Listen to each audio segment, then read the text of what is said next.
آج کل ماشاءاللہ حکومت ہے تحریک انصاف کی، تو انہوں نے ایک بہت اچھا کام کیا ہے کہ تمام لوگوں کے لیے ایک ہی سلیبس بنایا گیا ہے، پہلی جماعت سے لے کر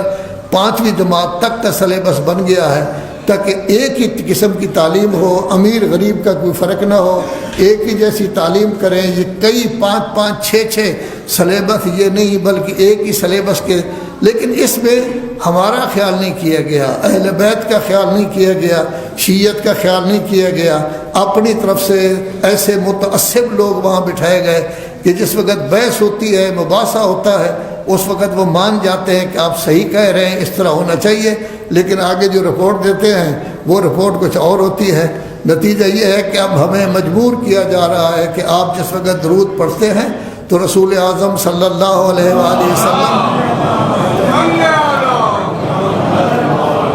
آل کے ساتھ اصحاب کو بھی ذکر کریں، اور پر ساتھ ساتھ مجبور کیا جا رہا ہے کہ آپ کہیں اجمعین،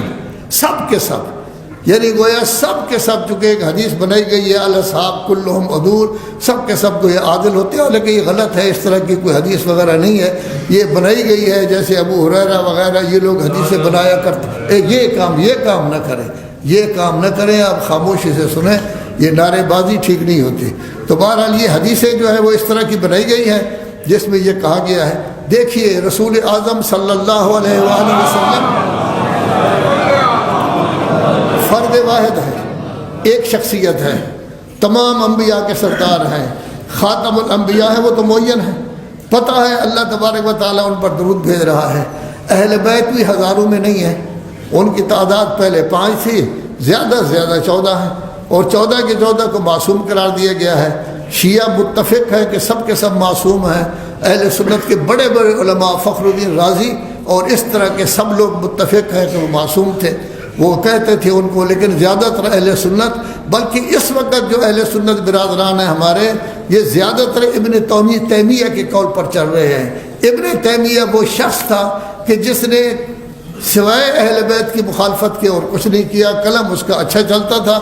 تمام آیات کے بارے میں کہا ہے کہ کوئی ان کے بارے میں نہیں، کچھ بھی نہیں، یہ بھی نہیں، تعویلیں کر کے ان کو ختم کیا ہے۔ ابن تیمیہ کے بعد پھر ابن قیم آ گئے، پھر ابن جوزی آ گئے، کئی ابن آئے، اس سے پھر وہابیت پھیلی، یہ سارے کا سارا سلسلہ جو ہے وہ اپنی جگہ ہوا ہے۔ تو ظاہر ہے کہ جب صحابہ کی بات آپ کرتے ہیں، صحابہ ایک تو نہیں ہے،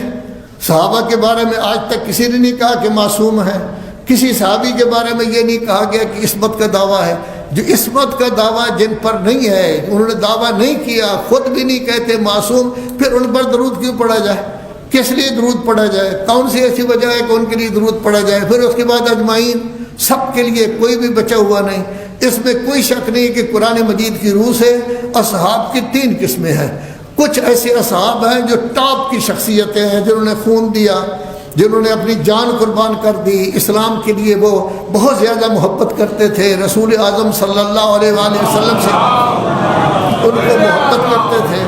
ہر جنگ میں وہ باقاعدہ لڑے ہیں، کسی جگہ وہ غازی بن کر آئے ہیں، کسی جگہ شہید بن کر آئے ہیں، یہ ٹاپ کے ہیں صحابہ کرام۔ ہر شخص ان کی عزت کرتا ہے، ان میں سے کسی کے خلاف کوئی بات کرنا یقیناً ناجائز ہے، نہیں کرنا چاہیے، لیکن صحابہ کرام ایسے بھی تھے جو گڑبڑ تھے۔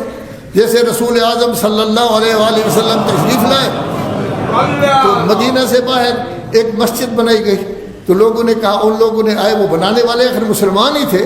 مسجد تو مسلمان بناتے ہیں نا، کافر تو نہیں بناتے، مسلمان ہی تھے، صحابی تھے، وہ بھی مسجد بنائی انہوں نے، آئیے جی بسم اللہ مسجد کا افتتاح کریں، سنگ بنیاد تو رکھا گیا، اب اس مسجد کا افتتاح کریں۔ حضور وہاں جا رہے ہیں، جب جا رہے ہیں افتتاح کے لیے تو فوراً 11ویں پارے کی آیت آ گئی کہ میرے حبیب یہ مسجد زرار ہے، یہ نقصان کے لیے بنائی گئی ہے، یہ تفریق کے لیے بنائی گئی ہے، آپس میں لڑائی کے لیے بنائی گئی ہے، جھگڑے کے لیے بنائی گئی ہے۔ جو لفظ میں نے کہا خود قرآن مجید میں تفریقاً بین المومنین، مومنین کو 2 حصے کرنے کے لیے بنائی گئی ہے، اس کو بالکل گروا دو۔ اب یہ صحابہ کرام کی بنی ہوئی مسجد خانہ خدا، اس کو بھی گرا دیا گیا ہے۔ آج کل کہتے ہیں جی اگر کوئی آدمی کسی کی زمین پر مسجد بنا دے تب بھی گرایا نہیں جا سکتا، نہیں، زمین کسی کی ہے تو کوئی حق نہیں ہے مسجد بنانے کا، اجازت کے بغیر کسی کی زمین پر مسجد بنانے کا کوئی حق نہیں۔ جیسے آپ کا مکان گرایا جا سکتا ہے، اسی طرح اللہ کا گھر بھی گرایا جا سکتا ہے۔ اللہ کبھی پسند نہیں کرتا کہ میرا مسجد جو ہے ایسی جگہ بنے جو کسی کی ملکیت ہے، ان سے پوچھا بھی نہ جائے، وہ بیچارے چیختے رہیں چلاتے رہیں کہ ہم نے مسجد بنا دیا۔ ایسا دھکا شاہی اسلام میں نہیں ہے۔ اسلام میں احکام تو یہ بھی لوگ تھے صحابہ کرام، لیکن ان کی مسجد کو مسجد ضرار کہا گیا ہے۔ وہ بھی تو صحابہ تھے نا کہ جنگ خندق میں جا رہے ہیں، انہوں نے اپنے حصہ علیحدہ کر کے ایک طرف ہو گئے،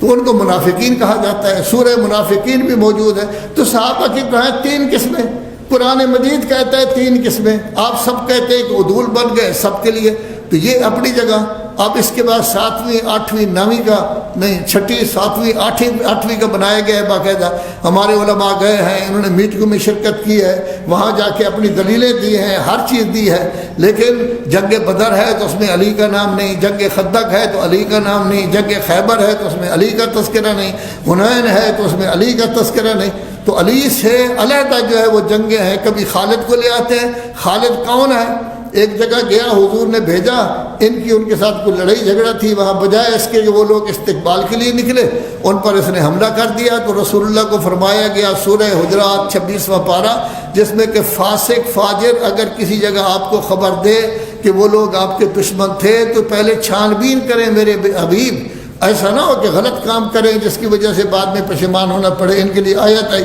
فتح مکہ کے وقت ایک دروازے سے کہا گیا آپ داخل ہوں، وہاں انہوں نے گڑبڑ کی تو رسول اللہ نے باقاعدہ بد دعا کی، یا اللہ میں بری ہوں اس کے کام سے، اس نے غلط کام کیا ہے۔ بھیجا گیا ان کو کہ جو زکوٰۃ نہیں دے رہے ان کے ساتھ لڑیں، حالانکہ وہ کہتے تھے ہم ان کو نہیں دیتے، زکوٰۃ دینے کے لیے تیار ہے، ان کے مانگنے کا حق نہیں ہے۔ یہ تو ایک فقہی مسئلہ ہے کہ آیا وہ ان کو مانتے ہیں نہیں مانتے، نہیں دے رہے۔ تو وہاں کیا ہوا کہ ایک شخص مالک بن نویرہ مشہور شخصیت ہے، اس کو قتل کر دیا گیا۔ اب جب قتل ہو جائے، اس کی بیوی خوبصورت تھی، قتل ہوتے وقت اس نے اپنے بیوی کی طرف اشارہ کر کے کہا تو نے مجھے قتل کرایا ہے، تیری وجہ سے میں قتل ہو رہا ہوں، اور پھر اسی رات اس کے ساتھ نکاح بھی ہو گیا۔ قرآن مجید کہتا ہے 4 مہینے 10 دن جب تک عدت نہ گزرے، عدت کے دنوں میں آپ کے لیے اشارتاً کنایتاً کہنا کہ میں نکاح کرنا چاہتا ہوں، یہ بھی ٹھیک نہیں ہے، یہ بھی غلط بات ہے، لیکن اسی رات نکاح کر دیا گیا۔ اب ایک بہت بڑے صحابی کہتے ہیں کہ اس کو سزا دو، دوسرے صحابی کہتے ہیں نہیں نہیں نہیں نہیں، اللہ تبارک و تعالیٰ نے جس تلوار کو اوپر پھیلایا تھا وہ تلوار چلتی رہے گی۔ خود صحابہ کرام میں سے کسی ایک کا قول صحیح ہوگا، ایک کا غلط ہوگا۔ جنگ صفین میں ایک طرف مولا کائنات تھے، دوسری طرف امیر شام تھا۔ غرض ہے کہ یہ کہنا کہ تمام صحابہ اس قابل ہیں، یہ نہیں ہے۔ اور اب بھی جو کچھ کیا ہے اس میں اہل بیت کو ایک طرف کر دیا گیا ہے، ان کا تذکرہ تک نہیں کیا گیا۔ اگر کہا گیا ہے کہ مباہلے میں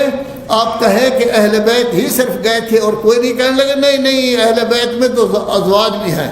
ازواج بے شک ہو جائیں، ہمیں کوئی انکار نہیں، بے شک 20 زوجات وہاں بھیج دیں، لیکن وہاں تو آئی تھی تو رسول اللہ نے کہا تھا بہت اچھی ہیں، آپ کو سرٹیفکیٹ دے رہا ہوں، اچھا ہی کہا، بہت اچھی ہیں، لیکن چادر میں نہیں آ سکتی۔ ساری دنیا کہتی ہے سنی شیعہ کہ چادر میں فقط 5 تھے تو ازواج کو خام خواہ داخل کرنے کی۔ تو گویا اب جو ہے نہ وہ ہم نے جو رائے دی ہے وہاں جب وہ رائے بھیج رہے ہیں، کہا گیا ہے کہ ہمیں بھی ایک کاغذ دو دستخط شدہ جیسے پتہ چلے کہ ہماری رائے کو مانا گیا ہے، نہیں دی۔ پھر آپ نے وہاں کیا بھیجا ہے اس کی ایک کاپی دو، اس کے لیے دینے کے لیے تیار نہیں۔ آج یا کل اعلان ہو رہا ہے، گویا کہ اس وقت متعصب ترین آدمیوں کو بٹھا دیا گیا ہے، شفقت محمود نے بٹھایا ہے کہ جن کے پولنگ ایجنٹ بھی کافی شیعہ حضرات تھے، نوجوان جن کے لیے کام بھی کرتے رہے، بٹھا دیا ہے۔ وہ متعصب لوگ کوشش کر رہے ہیں کہ اہل بیت کا کسی جگہ نام نہ آئے، اہل بیت کا تذکرہ نہ ہو، صرف صحابہ